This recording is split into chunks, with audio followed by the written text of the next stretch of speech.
Buenos días, jóvenes. Vamos a continuar con nuestro temario, ahora con la meta número 7, que tiene que ver con hacer inferencia estadística a través del contraste de hipótesis utilizando la prueba y la probabilidad de T, la famosa T de student. Bienvenidos. El contenido de esta plática incluye una breve introducción a lo que es la distribución de probabilidades de T, el concepto también de lo que son los grados de libertad dentro de esta distribución de probabilidad y el uso específico de la prueba T de student para calcular el valor de una probabilidad, el valor de P, en diferentes escenarios, fundamentalmente 3 escenarios, ya sea comparando una media muestral con una media hipotética, comparando dos medias muestrales entre sí, o bien comparando dos medias muestrales que están relacionadas. Ya veremos en qué casos aplica cada una de estas formas de análisis, cada uno de estos escenarios. Finalmente cerraremos con algunas conclusiones generales acerca de la T de student. En nuestra clase anterior estudiamos lo que es la probabilidad de acuerdo a la curva de Z, la probabilidad de Z, a través de analizar entonces las características de esta curva de distribución normal, donde la media se le ofrece un valor igual a 0 y a la desviación estándar un valor igual a 1. Nosotros, según lo que hemos ya estudiado, podemos establecer la posición dentro de la curva de cualquier valor que quisiéramos nosotros ubicar en esta curva en sus respectivos valores de desviación estándar. Cuando los valores están por arriba de la media, nos van a dar valores positivos en desviaciones estándar de 1, 2, 3, etcétera, mientras que si los valores que estamos tratando de ubicar se encuentran por abajo de la media, nos van a dar valores negativos como menos 1, menos 2, menos 3 en desviaciones estándar. Esa es la forma como se utiliza la curva de distribución normal para ubicar en este contexto algún valor determinado. Y utilizando estas mismas propiedades podemos calcular las probabilidades de observar un valor específico dentro de nuestra curva. Esto es, convirtiendo los valores de Z en probabilidades de acuerdo a en dónde se ubica cada valor y la probabilidad esperada para cada uno de estos valores. Esta curva de distribución normal pues va a aplicar para todas aquellas muestras grandes. Hablamos de muestra grande, una muestra por arriba de 30, idealmente por arriba de 60, donde los datos numéricos pues se van a agrupar con estas características de la curva de distribución normal. Esto ha quedado ya más o menos comentado en la meta anterior. Nos va a servir de introducción, puesto que la T de student pues es muy parecida a la curva de distribución normal en algunas cosas. Sin embargo, también difiere en otras, como veremos a continuación. A principios del siglo XX, allá por los años de 1906, un bioquímico que trabajaba para la cervecería Guinness, llamado William Seeley Gossett, se dio cuenta de que cuando se trabajaba con muestras pequeñas, estas muestras no se apegaban a la curva de distribución normal, sino que tendían a ser un poco diferentes, y la diferencia tenía que ver con el tamaño de la muestra. Así, si la muestra era muy grande, efectivamente los datos seguían las características de la curva de distribución normal, pero si la muestra se iba haciendo más pequeña, la curva para estas muestras más pequeñas tendía a ser más aplanada y más ancha, de tal manera que los valores estimados en desviaciones estándar también se modificaban para cada tamaño muestral cuando se trataba de muestras chicas. Entonces, Gossett se dio cuenta de que si la muestra era grande, digamos una muestra mayor a 30, como en este caso, se iba a pegar a una curva de distribución normal. Sin embargo, si la muestra era más pequeña, digamos como esta, una muestra tamaño 31, ahorita veremos por qué 31, la curva tendía a ser un poquito más aplanada, pero también más ancha. Si la muestra era todavía más pequeña, digamos una muestra tamaño 9, que está aquí representado con el color verde, iba a ser todavía más plana y más ancha, y así sucesivamente. Entonces, la distribución que siguen muestras pequeñas no son exactamente lo mismo que una muestra grande, donde sí se apega a la curva de distribución normal. DF significa Degrees of Freedom o grados de libertad. Los grados de libertad se obtienen estimando el tamaño de muestra menos 1. Por ejemplo, en este caso, Degrees of Freedom de 30 significa que el tamaño de muestra era 31. 31 menos 1 nos da 30 grados de libertad. Para esta otra muestra, Degrees of Freedom, grados de libertad igual a 8, pues se refiere a una muestra donde había 9 observaciones. 9 observaciones menos 1 nos da los grados de libertad o Degrees of Freedom.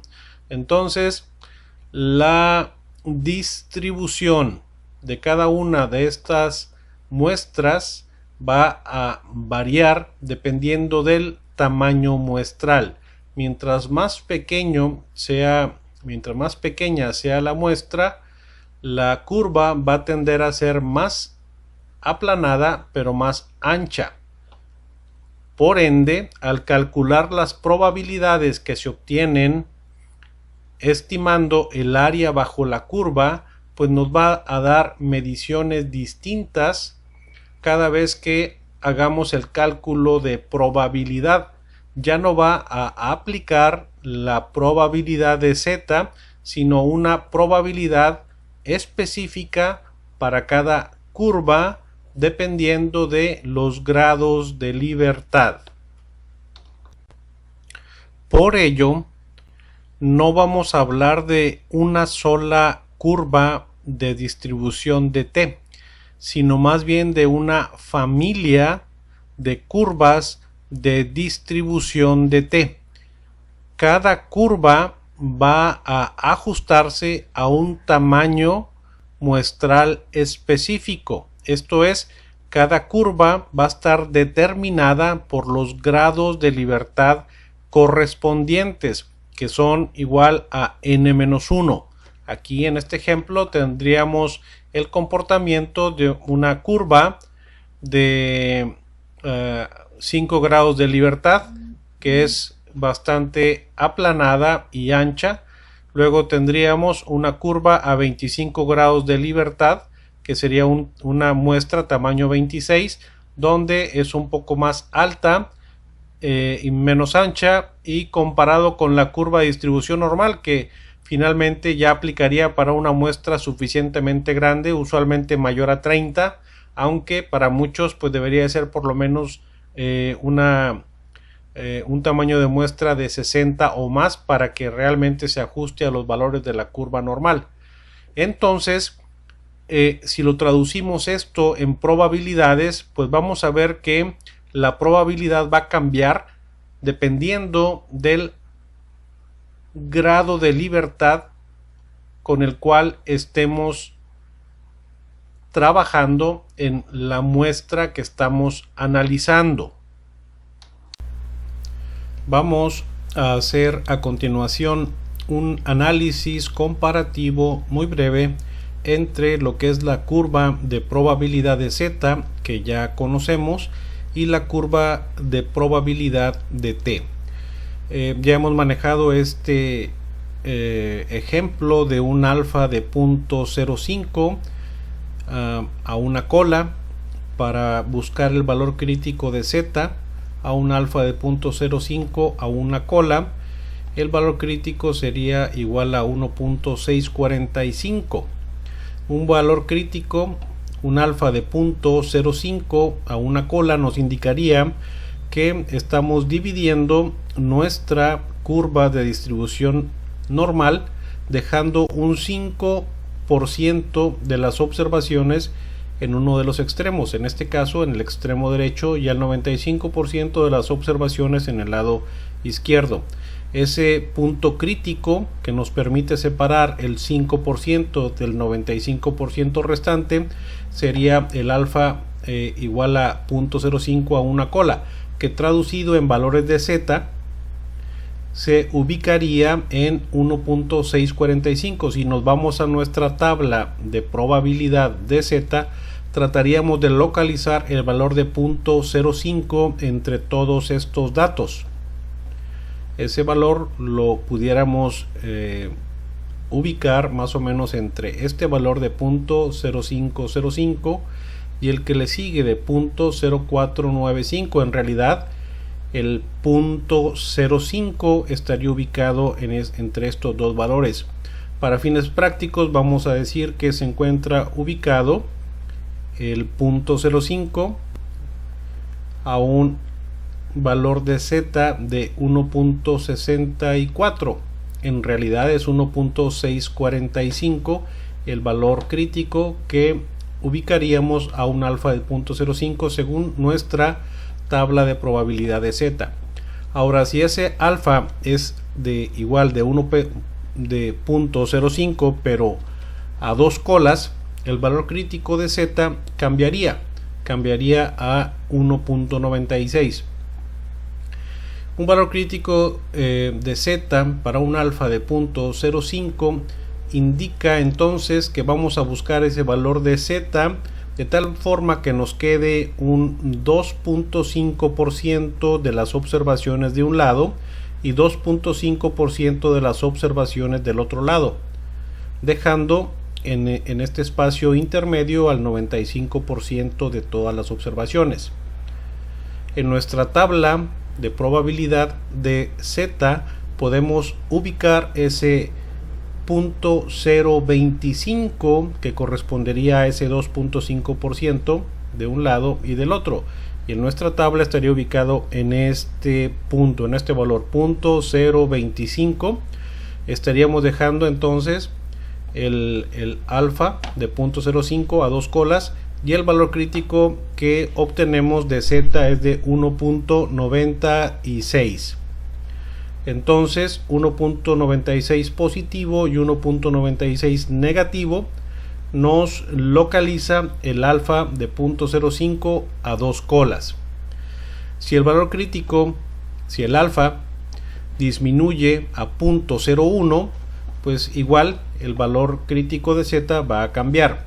A un alfa de 0.01 a una cola, digamos que a la derecha, nos ubicaría al 1% de las observaciones hacia el extremo derecho y al 99% de las observaciones en el lado izquierdo de nuestro punto de corte. Ese punto de corte en valores de Z estaría representado por 2.33.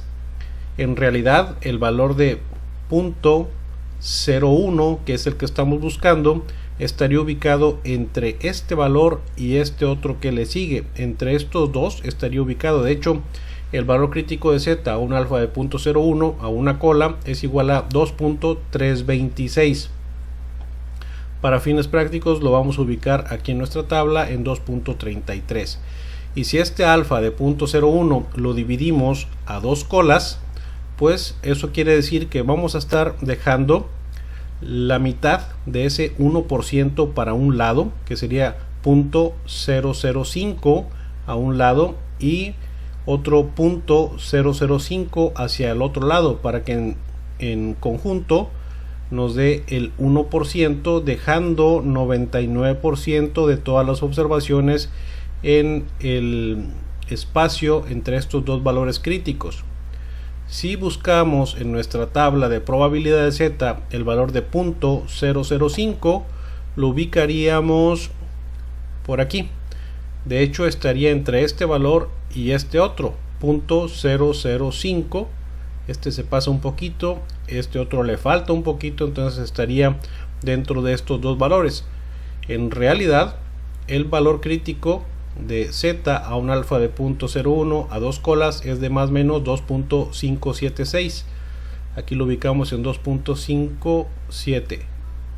En realidad es un poquito más hacia la derecha de esta tabla. Bien, con estos valores en cuenta, vamos a ver cómo se comporta ahora la probabilidad de T. La probabilidad de T la vamos a observar en una sola tabla como esta, que va a estar determinada por los grados de libertad. Esto es el tamaño de muestra menos 1.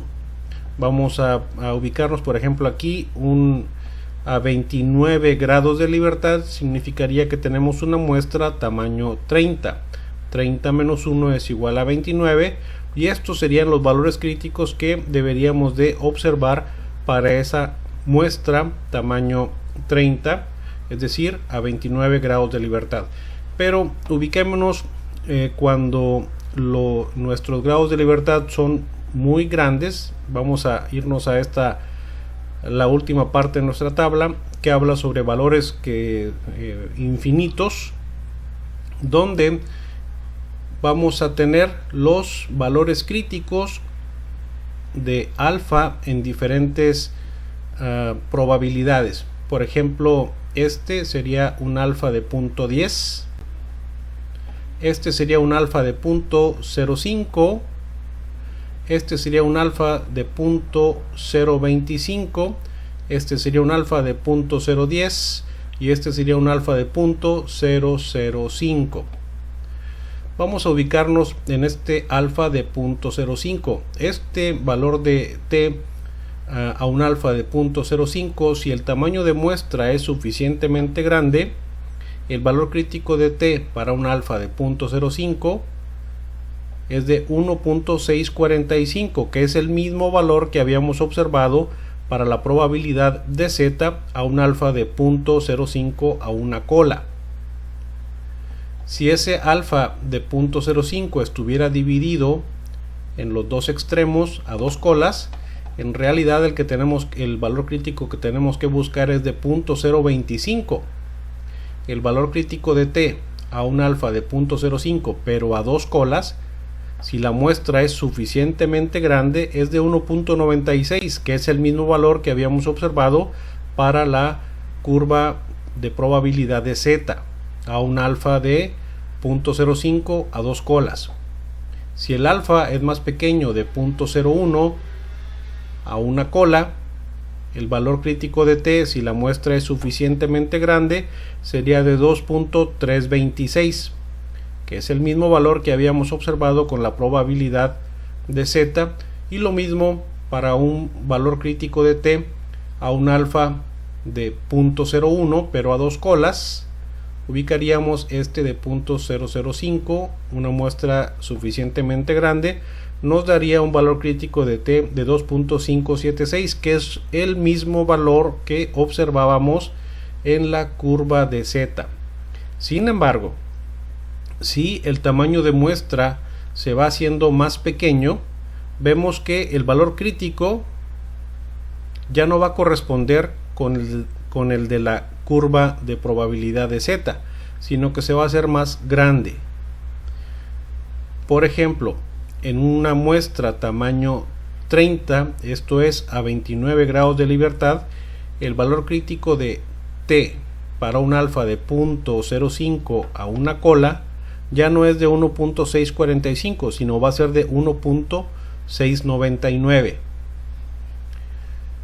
Para un alfa de 0.05 pero dividido a dos colas, el valor crítico de t a 29 grados de libertad sería 2.045, ya no sería el 1.96 que habíamos observado con la probabilidad de z. Si el alfa es de 0.01 a una cola, el valor a 29 grados de libertad, el valor crítico de t que tendríamos que buscar es de 2.462 en lugar del 2.326 que observábamos para la curva de z. Y finalmente, un valor crítico de t a un alfa de 0.01 pero a dos colas sería este que estamos observando acá de 2.756, que es distinto al valor crítico de z. Y así, conforme el tamaño de muestra va disminuyendo, por ejemplo aquí a 28 grados de libertad, ya cambia nuestro valor crítico que vamos a tener que adoptar para en un momento dado aceptar o rechazar una hipótesis nula. Por ello, la curva de probabilidad de t no es una sola, sino que son muchas. Cada una de ellas está determinada por los grados de libertad, esto es, por el tamaño de muestra que se está observando. Mientras la muestra es más pequeña, los grados de libertad son menos, el valor crítico de t se hace mucho más grande, como lo vemos en esta tabla. Entonces, en esta tabla realmente no tenemos una sola curva de probabilidad de t, sino que tenemos una familia. Cada una de esas curvas va a ser distinta, y aquí en esta tabla solamente se nos están representando los valores críticos que tenemos que observar a la hora de aceptar o rechazar una hipótesis, dependiendo entonces del tamaño de muestra que estemos manejando. La prueba de t de student nos va a permitir, igual que la prueba de z, nos va a permitir comparar una media que estamos observando en una muestra con una media hipotética. Nos va a permitir también comparar dos medias que se están observando en dos muestras independientes, y también nos va a permitir comparar dos medias que se están observando en una misma muestra. Esto es, que son relacionadas estas dos medias, estos dos promedios entre sí. Vamos a analizar a través de un ejemplo cada una de estas aplicaciones de la prueba t de student.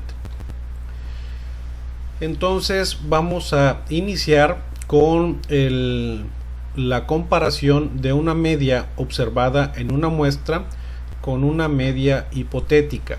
Vamos a abordar el ejemplo 13-5 del libro Statistics for the Utterly Confused, en el cual se presenta este ejemplo.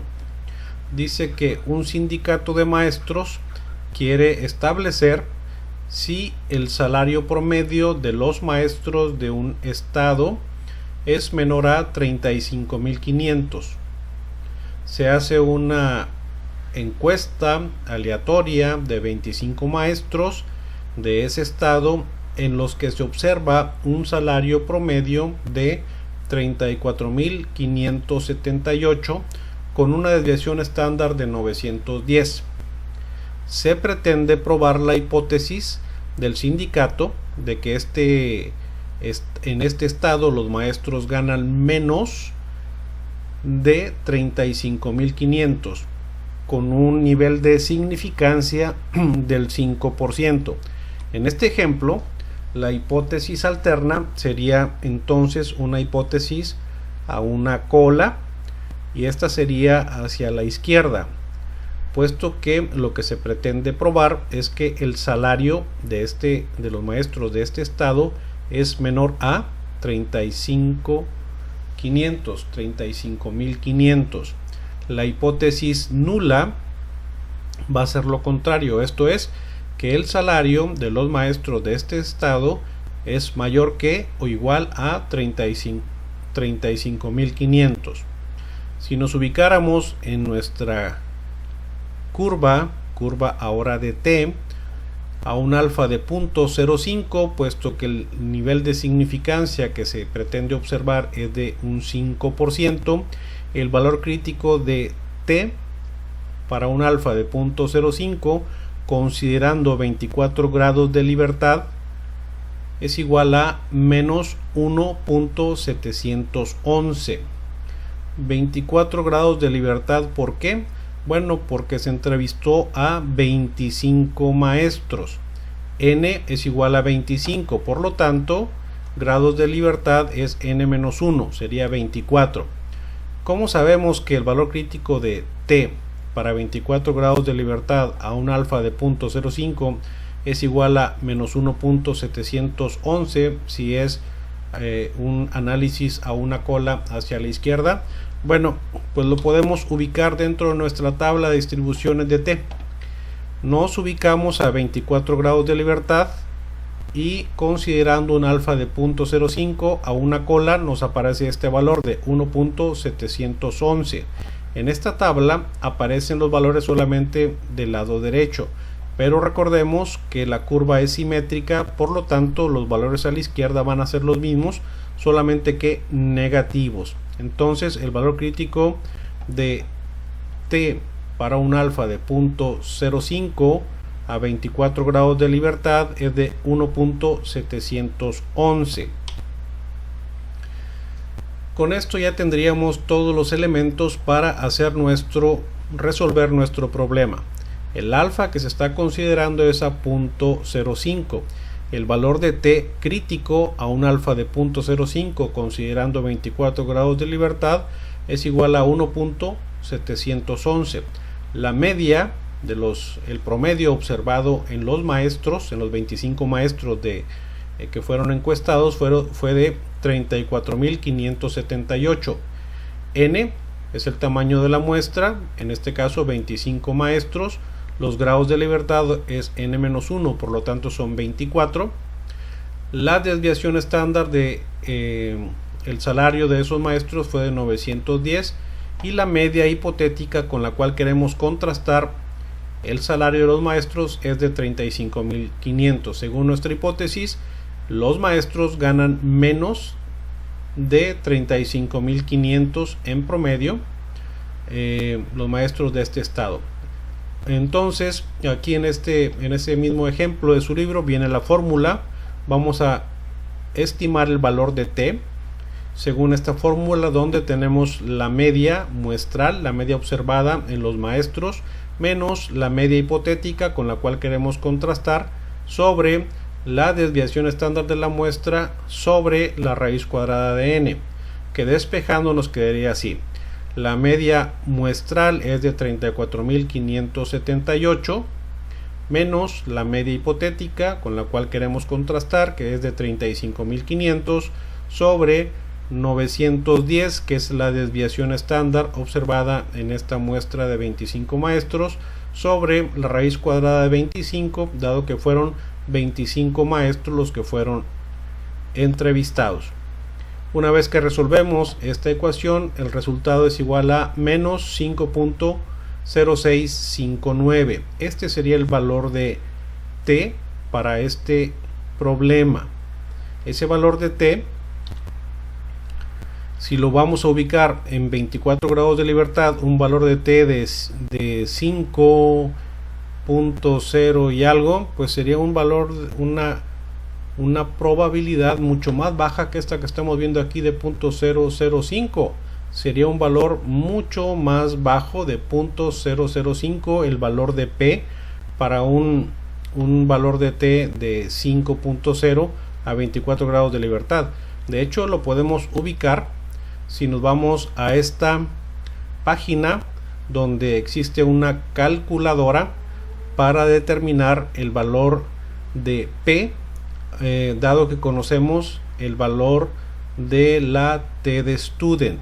Entonces vamos a buscar el valor de P para un valor de T igual a menos 5.0659 a 24 grados de libertad en esta calculadora.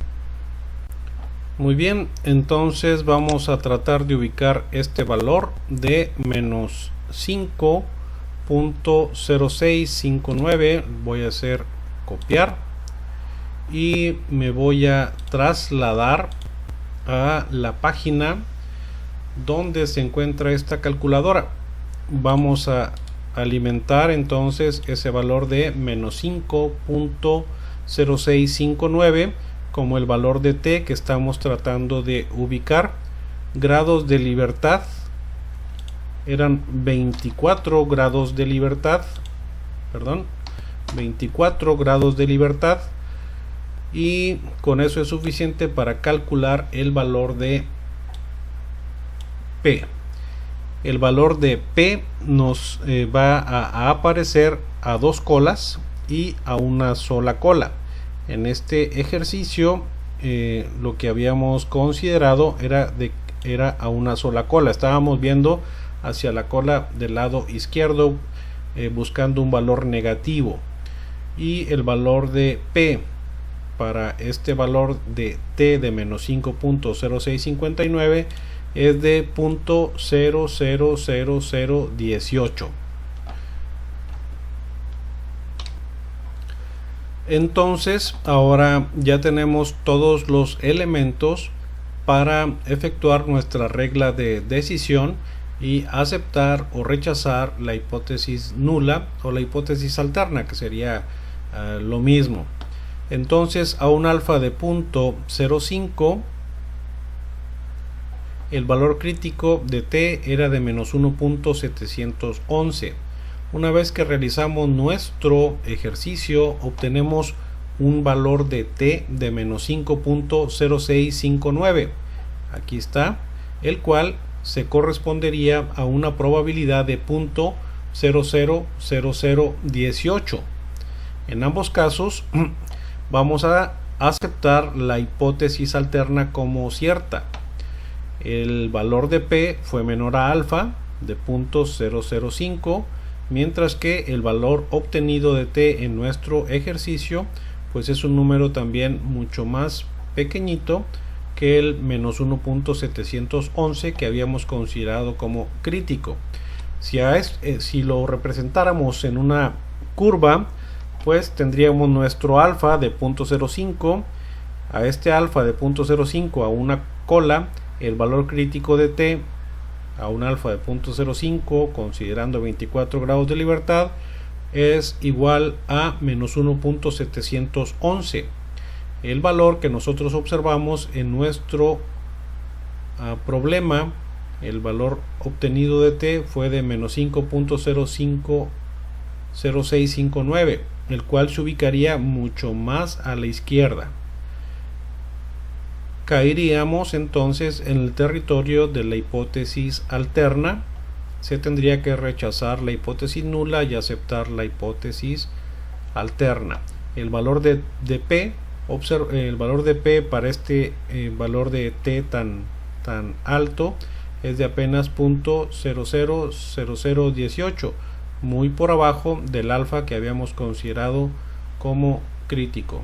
Por lo tanto, aceptamos la hipótesis alterna. En realidad, los maestros ganan menos de los 35.500 que se había considerado como una media hipotética para contrastar. Vamos ahora a analizar otra aplicación de la prueba T de Student. Esto es ahora para comparar dos medias de muestras que son independientes, dos promedios.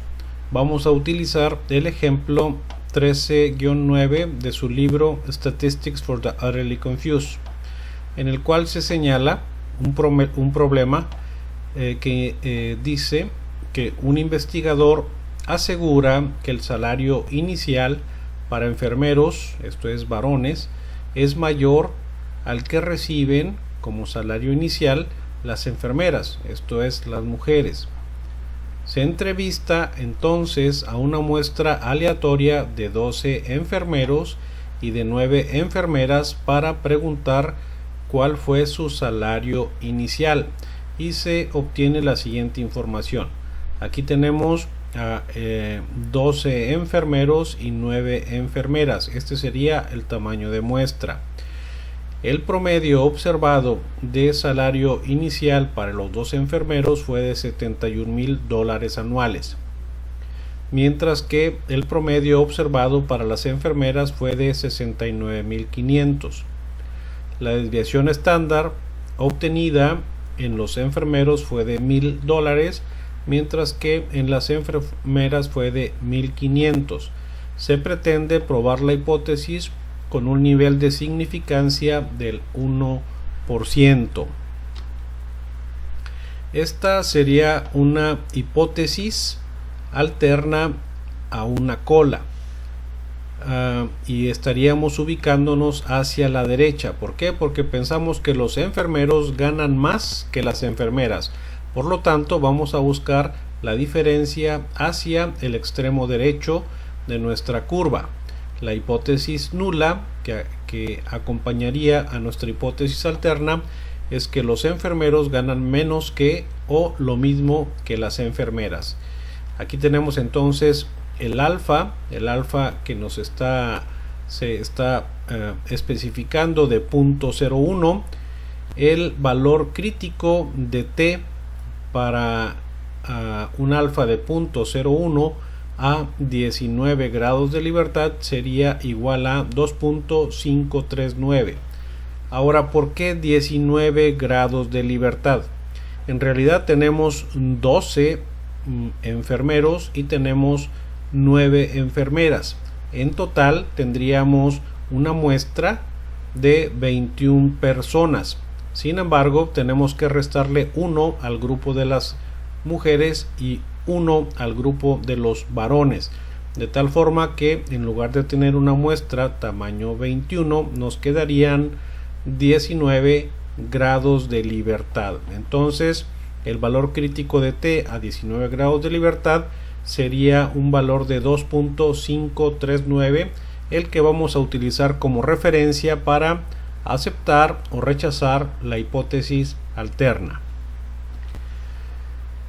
¿Cómo ubicamos ese valor crítico de T? Pues nos podemos ir a nuestra tabla de probabilidad de T, nos ubicamos a 19 grados de libertad y allí nos posicionamos a un alfa de 0.01, 19 grados de libertad, el valor crítico es de 2.539 y va a ser un valor positivo puesto que lo vamos a buscar hacia la derecha. Entonces ya tenemos todos los elementos para despejar la fórmula, que es esta que viene por allí también representada en su libro. El alfa que se nos ha preestablecido es de 0.01, el valor crítico de T a un alfa de 0.01 a 19 grados de libertad es igual a 2.539. La media, el promedio observado en el primer grupo, el grupo de varones, fue de 71,000, con una desviación estándar en ese primer grupo de 1,000, y el tamaño de muestra del grupo de enfermeros fue de 12. Los datos para el grupo de las enfermeras fue una media de ese segundo grupo de 69,500, con una desviación estándar para ese segundo grupo de 1,500, y el tamaño de muestra para ese segundo grupo fue de 9. Los grados de libertad entonces son igual a 19. Sería 12 más 9 menos 2, restando un sujeto de cada grupo. Grados de libertad igual a 19. La fórmula para calcular el valor de t es esta.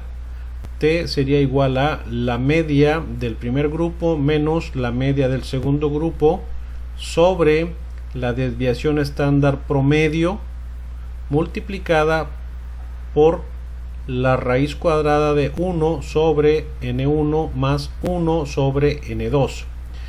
Desviación estándar promedio. Observen ustedes que aquí tenemos dos desviaciones estándar. Tenemos una desviación estándar para varones y tenemos una desviación estándar para mujeres. En la fórmula se nos exige obtener una desviación estándar ponderada o promedio, pudiéramos decir, para utilizarla en nuestra fórmula, y la desviación estándar promedio se calcula en base a esta fórmula que también se especifica por ahí en su libro. n-1 n-1 considerando al primer grupo multiplicado por la desviación estándar al cuadrado, que viene siendo la varianza del primer grupo, más el tamaño de muestra del segundo grupo menos 1 multiplicado por la desviación estándar al cuadrado, que es la varianza del segundo grupo, dividido entre n1 más n2 menos 2. Esto nos daría la varianza promedio.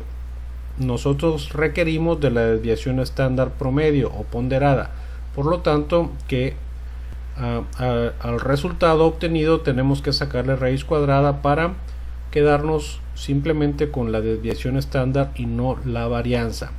Si despejáramos esta fórmula de abajo, nos quedaría 12 menos 1, que serían el número de muestra del primer grupo menos 1 multiplicado por la desviación estándar del primer grupo elevada al cuadrado, y luego sumada el tamaño de muestra del segundo grupo 9 menos 1 multiplicado por 1500, que es la desviación estándar del segundo grupo elevado al cuadrado, dividido entre 12 más 9 menos 2. Luego le sacamos raíz cuadrada a nuestro resultado, obteniendo finalmente una desviación estándar promedio de 1235.4415. Este valor lo vamos a sustituir en nuestra fórmula por la desviación estándar promedio o desviación estándar ponderada. Entonces ahora ya tenemos todos los elementos. Sería nuestra fórmula t igual a 71.000 menos 69.500 sobre 1235.4415 multiplicado por la raíz cuadrada de 1 sobre 12 más 1 sobre 9. Una vez que realizamos toda nuestra fórmula, el resultado es de 2.7532. Este sería el valor de t que estamos obteniendo una vez que hacemos nuestra fórmula. Ese valor de t, si lo ubicáramos a 19 grados de libertad, pues caería entre este valor y este otro.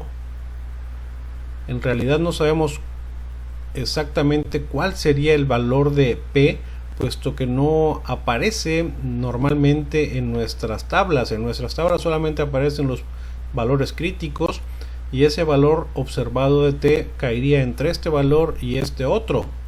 Si quisiéramos identificarlo, tendríamos que irnos a una calculadora de valores de P para un valor específico de T, y en este caso vamos a buscar entonces el valor de P para un valor de T de 2.7532 a 19 grados de libertad en esta página, donde pueden ustedes encontrar esa calculadora. Bien, entonces vamos a ubicar este valor de T de 2.7532, copiar, y nos vamos a trasladar a nuestra hoja a nuestra calculadora. El valor de t que queremos encontrar es de 2.7532. Vamos a introducir la información acerca de los grados de libertad. En este caso son 19 y con eso es suficiente para hacer nuestro cálculo. El cálculo de P para un resultado de T igual a 2.7532 a 19 grados de libertad sería de 0.012647 si se trata de un análisis a dos colas, o si se trata de un análisis a una cola, que es el que en este caso nos ocupa, sería de 0.006323. Este sería el valor exacto de P para un valor de T de 2.7532 a una cola, considerando un alfa de 0.01.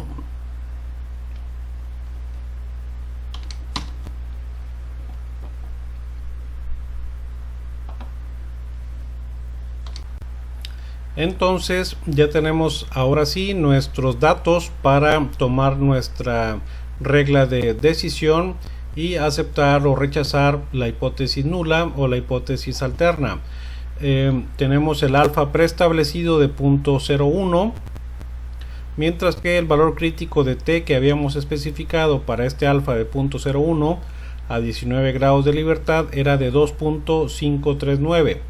Los datos observados en nuestra fórmula, una vez que calculamos el valor de t, nos da el valor de t obtenido de 2.7532, que es mayor al valor de t crítico. Por lo tanto, estaríamos aceptando la hipótesis alterna. El valor de p para este valor de t de 2.7532 obtenido en nuestro problema es de 0.006323, que es más pequeño que el alfa que habíamos preestablecido. Igual se acepta la hipótesis alterna y se rechaza la hipótesis nula.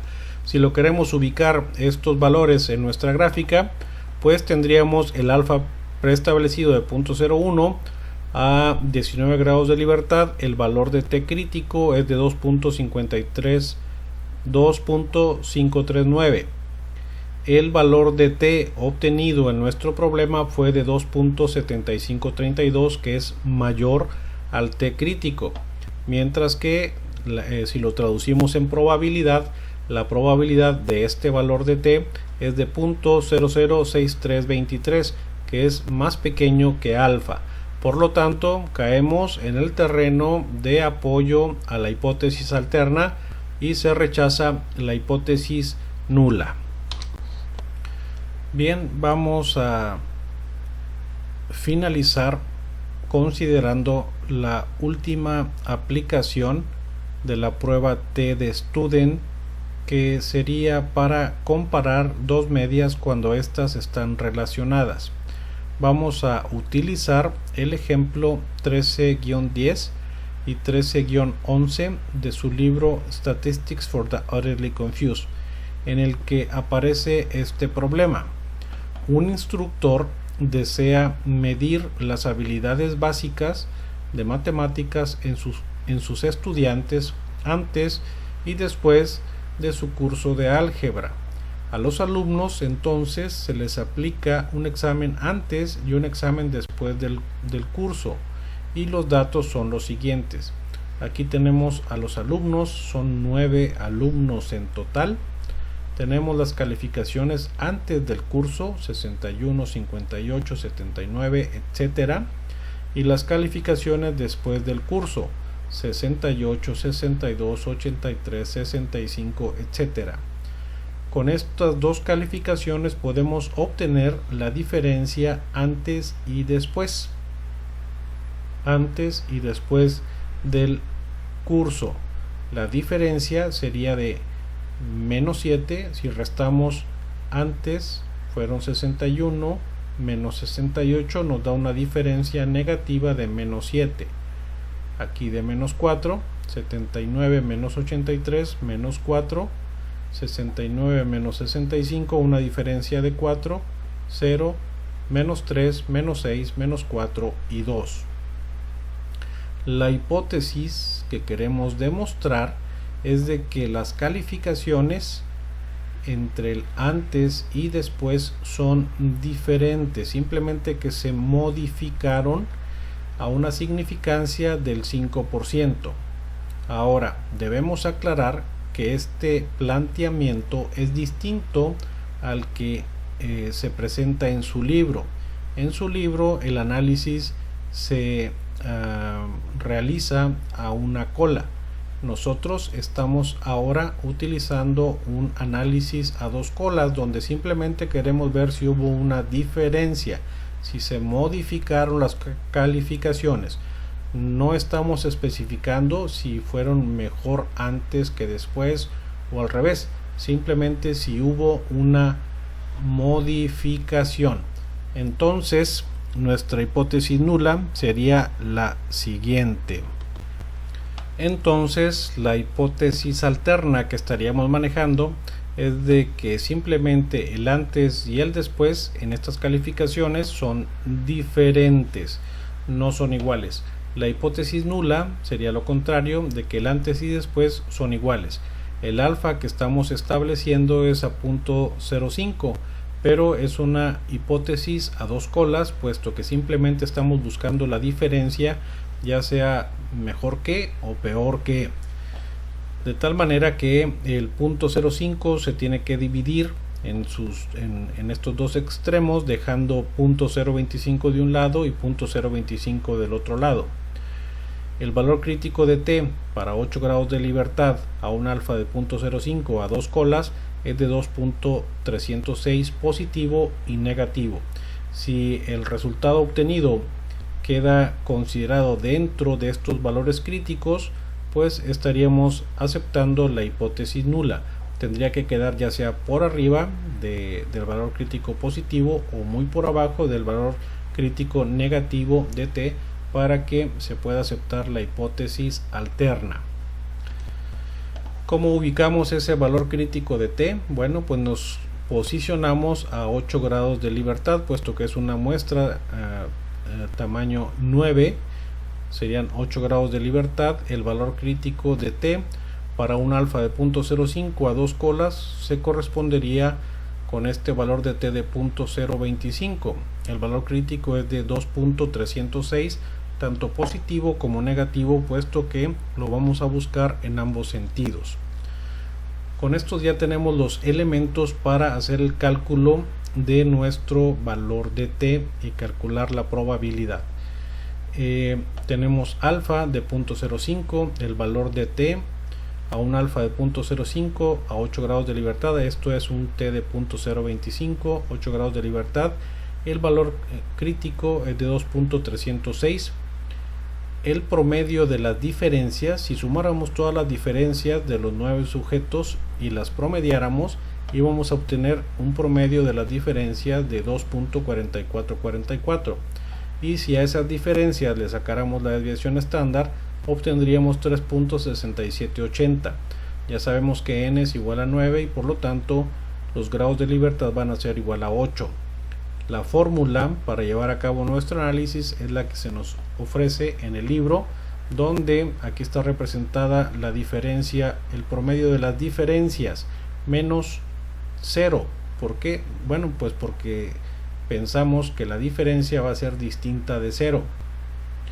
Esto sobre la desviación estándar de las diferencias sobre la raíz cuadrada de n. Entonces tendríamos nuestro promedio, nuestra media de las diferencias de menos 2.4444 menos 0 sobre la desviación estándar de las diferencias de 3.6780 sobre la raíz cuadrada de 9. El resultado que obtendríamos sería de menos 1.9938. Si nos posicionáramos a 8 grados de libertad, ese valor crítico de t, ese valor obtenido de t de menos de 1.9938, recordemos que son valores simétricos, tanto positivos como negativos. Vamos a ubicar 1.9938. 1.9938 estaría comprendido entre este valor y este otro, y habíamos visto que el valor crítico de t era este 2.306. Realmente cae antes ese valor observado de t. Por lo tanto, ¿qué es lo que se puede concluir de todo esto? Bueno, pues pudiéramos por un lado calcular directamente el valor de p para ese valor de t de menos 1.9938 a 8 grados de libertad en la calculadora que ya hemos estado empleando para ello. Entonces vamos a buscar el valor de t de menos 1.9938 a cuántos grados de libertad, a 8 grados de libertad. Calcular, y aquí tenemos entonces el valor de p cuando se trata de un análisis a dos colas, que es de 0.081293, y también el valor de p si el análisis fuese a una cola, y es de 0.040647. Realmente el que nos interesa en este momento es este, puesto que el análisis que estamos haciendo fue a dos colas. Bien, ahora tenemos ya todos los elementos para hacer nuestro juicio de valor y aceptar o rechazar la hipótesis nula o la hipótesis alterna en su defecto, ¿verdad? Entonces habíamos considerado un alfa de 0.05 a dos colas. El valor crítico para ese alfa de 0.05 a dos colas es de más o menos 2.306. Una vez que llevamos a cabo nuestra fórmula, el valor de t que se obtiene es de menos 1.9938, lo que viene representando una probabilidad de 0.081293. Un valor de p de 0.08 es mayor al alfa. Por lo tanto, estaríamos aceptando la hipótesis nula, rechazando la hipótesis alterna en ambos casos. Si lo representáramos en nuestra gráfica, ese valor de t de menos 1.9938, veríamos que cae por dentro del valor que habíamos preespecificado de más o menos 2.306, negativo y positivo. Entre estos dos extremos se ubica nuestra regla de decisión. El valor observado de t cae dentro de lo que es el área de la hipótesis nula. Estaríamos aceptando la hipótesis nula, rechazando la hipótesis alterna. El valor de p observado fue de 0.08, que es mayor al alfa de 0.05 que habíamos preestablecido. A manera de conclusión, vamos a comentar que la prueba y probabilidad de t sirve para comparar medias, para comparar promedios. Si el tamaño de la muestra es suficientemente grande, la probabilidad de t va a ser exactamente igual a la probabilidad de z, y la probabilidad de t va a diferir según los grados de libertad, esto es, según el tamaño de muestra con el cual estemos trabajando. Y las distintas aplicaciones para la prueba de t sería comparar una media con una media hipotética, comparar dos medias muestrales que son independientes entre sí, o bien comparar dos medias muestrales que están relacionadas. Con esto concluimos esta plática. Esperamos que haya quedado suficientemente claro los conceptos para luego realizar algunos ejercicios con SPSS.